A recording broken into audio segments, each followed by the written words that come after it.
I'm Renee Zuniga. I'm a lactation consultant with SimplyFit. I'm here to show you how to measure your nipples, how to choose a flange and insert size, and how to figure out if your fit is right. There are a few ways to measure yourself at home, but we recommend using the Willow nipple sizing tool. You want to get your measurements before pumping or breastfeeding, or at least 1 hour after a pumping or feeding session is complete. To use the tool, first stimulate your nipple. Then slide each circle over your nipple until you find the one that slides all the way to the base. Make sure it doesn't touch any part of the nipple. Then repeat on the other side. You can also measure yourself using a cloth, measuring tape, or ruler.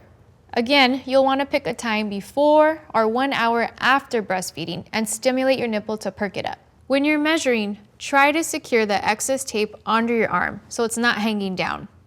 You can also use a mirror to guide you when placing the ruler or tape against your nipple. Once you know your nipple size, you can use our sizing chart to find your flange and insert size. Remember that your flange will always be a little bigger than your nipple in order to give it room while you pump. Let's use a 15mm nipple measurement as an example. If you're pumping with Willow Go, you'll add 1 to 3 millimeters to that measurement. So 15 plus 2 equals 17 millimeters total. You can try the 17mm insert inside the 24mm flange. If you're pumping with Willow 360, which needs to fit even more closely because of its latch, you'll add 0 to 2 millimeters to your measurement. Now, let's use a 20mm nipple measurement as an example.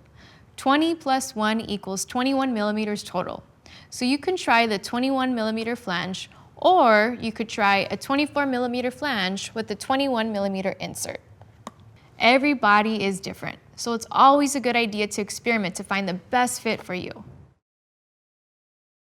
Measurements are definitely important, but they're not everything. So once you have your flanges and inserts, there are a few ways to check for a good fit. The nipple should move freely in and out of the flange, and the amount of areola in the tube should be minimal. Most importantly, there should be no friction or rubbing of your breast tissue. In other words, no pain or discomfort after the first few seconds. Let's recap. Here's what to remember about finding your fit. Use the Willow nipple sizing tool, a cloth measuring tape, or a ruler to get your nipple measurement. Add a few millimeters to your nipple measurement to find your flange fit. Lastly, a flange that fits correctly won't cause any pain or discomfort while you're pumping. Let's do this feeding thing together.